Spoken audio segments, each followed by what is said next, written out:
banyak motivator. Usahalah mulai dari apa yang lu suka. Bisa, Pak. Cuma gini, gue jelasin. Aduh, kali ini kita mau ngomongin soal bisnis lagi. Karena di konten-konten sebelumnya kan gue ngomongin bisnis usaha. Bukan soal itu, Pak, soalnya. Jadi gini, maksud gue bikin konten di sini adalah bukan untuk menggurui atau mengajari bapak-bapak semua, ibu-ibu. Mohon maaf, saya bukan mengajari. Tapi gini, kita ini banyak masalah soal bisnis. Banyak orang-orang, aku pengen usaha sebetulnya bang, tapi nggak ada modal. Itu terus yang dibahas. Jadi gini Pak, usaha itu memang ada tiga hal kendalanya. Yang pertama adalah mental. Banyak orang yang belum siap mental. Jadi gini, kalau lu misalkan belum siap mental dengan resiko yang sangat tinggi, mulailah dengan hal-hal yang paling sederhana. Contoh, di saku kalian sekarang ada duit berapa? 100.000. Mulailah dengan yang 100.000 dulu. Jualan apa kek? Jualan jepit atau jualan apapun lah yang cepet, atau punya gopay atau punya 1 juta. Mulailah dengan itu dulu. Contohnya kalian punya kuota kan buat nonton video ini, artinya kalian tuh punya uang Pak sebetulnya. Cuma tidak bisa digunakan sebijak mungkin untuk buka usaha. Nah itu jadi jangan jangan ngeluh lah. Biar mental kita itu terlatih untuk tough, struggle dan sejenisnya. Yang kedua adalah partner. Usaha itu memang susah buat sendirian. Kalian harus ada partner. Jadi gini, partner itu bisa mulai dari partner produksi, partner finansial, atau partner penjualan. Semuanya harus ada partnernya. Kalau kalian nggak punya partner itu susah. Soalnya bisnis itu ada kalanya turun, ada naik, turun lagi.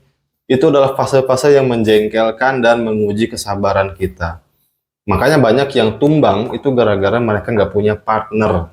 Jadi mereka waktu down atau usahanya lagi kacau, nggak ada yang mengkoreksi, nggak ada yang menyemangati, akhirnya ya sudahlah, bubar. Nah, yang ketiga baru adalah modal. Modal ini seperti di konten gue yang sebelumnya tidak selalu soal uang. Bisa mulai dari skill, relasi, atau dan lain-lain. Modal itu adalah kesiapan apa yang lu punya untuk membangun satu bisnis. Tapi kita coba bahas soal uang ya. Sebetulnya modal itu bisa lu punya selama lu konsisten untuk menabung, untuk mengumpulkan. Nah, mengumpulkan untuk apa? Jadi gini, kalau lu mau bicara modal gini, siapkan dulu satu biaya yang pasti untuk usaha lu. Di konten sebelumnya gue udah bikin, ada namanya capital expense atau biaya awal untuk instalasi bisnis kalian, mulai dari peralatan, tempat, dan lain-lain. Yang kemudian adalah operational cost, operational expense. Yang tadi capital expense, ini operational expense. Lu gabungin totalnya berapa rupiah target kebutuhanmu, barulah itu jadi target untuk mengumpulkan modal. Jadi jangan cuma bicara, gue butuh modal 5 juta, 10 juta. Untuk apa? Nggak tahu, jangan gitu. Seenggaknya lu harus ada draftnya dulu. Udah ada rancangannya, gue butuh sekian, instalasi sekian, buat produksi sekian. Oke? Kalau udah itu lu bikin, udah dilaksanain, lu bisa ngamen. Maksudnya ngamen tuh lu bisa minta bantuan ke orang tua, pinjam ke teman, atau ajak partner teman lu buat join modal. Itu kan salah satu usaha-usaha untuk kumpulin duit, Pak. Atau lu nabung sendiri, itu bisa. Atau jualan barang lu sendiri. Misalkan HP lu mau lu jual buat modal, itu bisa. Selama lu punya draft ini, rencananya yang tadi, lu aman. Jangan sampai lu punya uang tapi bingung ngehabisinya buat kemana. Nggak ada arah. Yang ada, nanti uang lu habis begitu aja, percuma. Oke? Nah, banyak yang ngobrol, Bang, gue pengen usaha tapi apa ya, bingung ya? Banyak motivator. Usahalah mulai dari apa yang lu suka. Bisa, Pak. Cuma gini, gue jelasin. Kalau lu berangkat dari hobi, memang resiko lu bosennya itu kecil karena lu seneng. Misalkan usaha lu nggak laku nih, tapi ya nggak apa-apa. Emang lu passion lu di situ, hobi lu di situ. Atau jualan lu nggak laku, nggak sedrastis orang lain jualan, nggak apa-apa Pak. Emang gue seneng. Itu. Atau dari lu berangkat dari sisi atas nih, dari kebutuhan pasar. Hari ini orang-orang lagi butuh apa, lu masuk di sana. Deng. Itu dijamin dalam waktu singkat barang lu laku. Cuma permasalahannya dalam waktu yang beberapa waktu ke depan lu akan merasa bosen kayaknya ini bukan passion gue deh, kayaknya ini bukan ranah gue deh. Akhirnya lu akan cepat bosan di situ. Tapi ya balik lagi, semuanya ada plus dan minus. Kalau lu berangkat dari hobi, lu akan tetap sustain di situ, akan konsisten, akan bertahan karena lu happy dan enjoy di situ. Tapi kalau lu berangkat tuh dari hobi, ya gitu, nggak akan naik, nggak akan. Lama, buat laku satu barang pun lama kayaknya. Beda halnya dengan lu berangkat dari market kebutuhan pasar hari ini, lu coba isi di situ, lu jualan apapun yang market lagi butuh, kemungkinan naiknya sangat cepat. Cuma resikonya adalah resiko bosan lu timbulnya akan lebih cepat juga. Oke. Kemudian banyak yang bilang, Bang, usaha mah nanti aja lah kalau kita udah pensiun. Bener, itu nggak salah. Cuma pertanyaan gua, pensiun itu kan umurnya udah 50 tahun ke atas, di mana usia udah tidak produktif. Pertanyaan gua adalah, memang lu akan sampai ke umur itu, ke umur 50 lebih, atau emang di umur 50 ke atas lu udah punya tabungan, emang lu seyakin itu? Dan sekalipun lu punya uang, emang udah punya pengalaman yang cukup kalau misalkan usaha lu tuh gagal? Atau kalau gagal, lu masih ada tenaga buat nyari lagi modal tambahannya? Jadi menurut gua itu nggak bisa jadi patokan juga kalau kalian mau usaha nanti aja bang kalau udah umur 50 lebih. Jadi uangnya nanti lebih banyak. Nggak jamin. Oke. Kalau kalian mulai dari hari ini, terutama yang umur-umuran 20 sampai 35 tahun, lu masih punya tenaga yang jos, Pak. Hari ini lu gagal, lu bisa bangun lagi. Hari ini modal lu habis, lu bisa cari lagi besok pagi. Tenaga lu masih gede.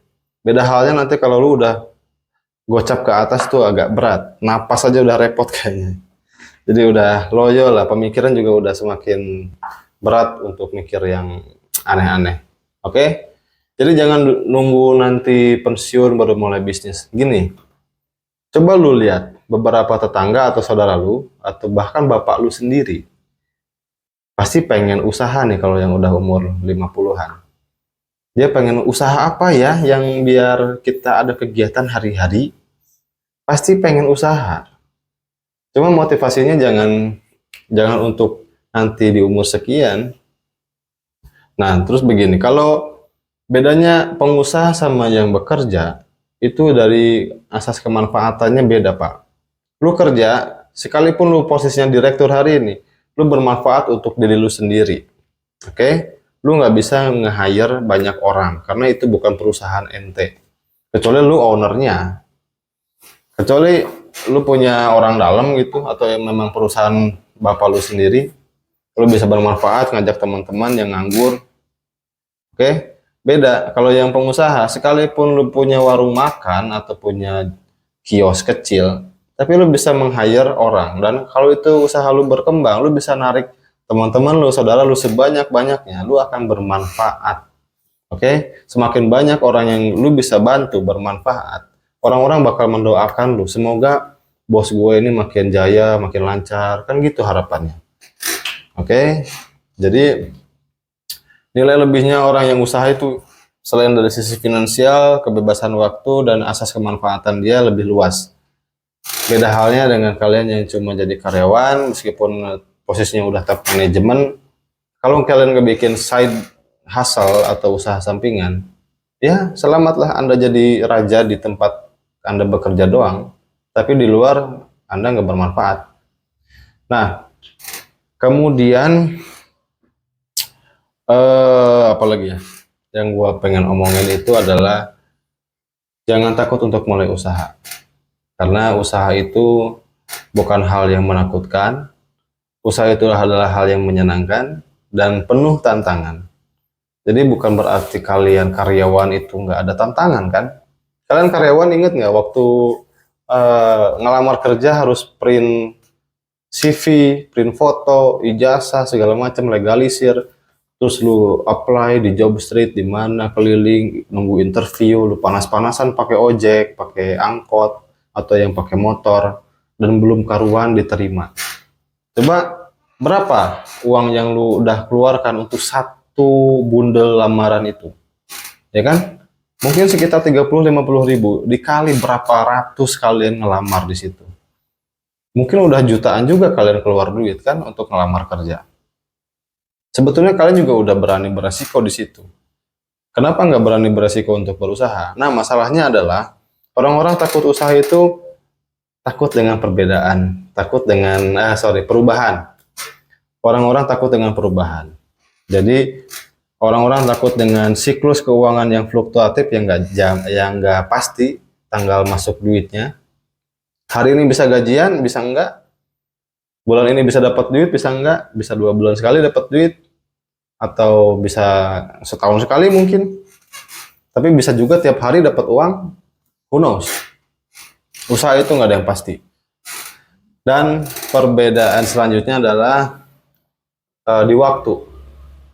Kalian misalkan yang udah terbiasa dengan jam kerja dari jam 8 sampai jam 5 sore, kalau transisi ke pengusaha yang nggak jelas waktunya, bisa full day libur, bisa full day lu kerja. Lu nggak bisa diprediksi kapan lu bisa libur atau lu sibuk banget, tergantung skala usaha lu yang dibikin. Apakah sistem lu udah berjalan usahamu atau belum? Kalau belum punya sistem, lu akan sibuk setiap hari untuk mantau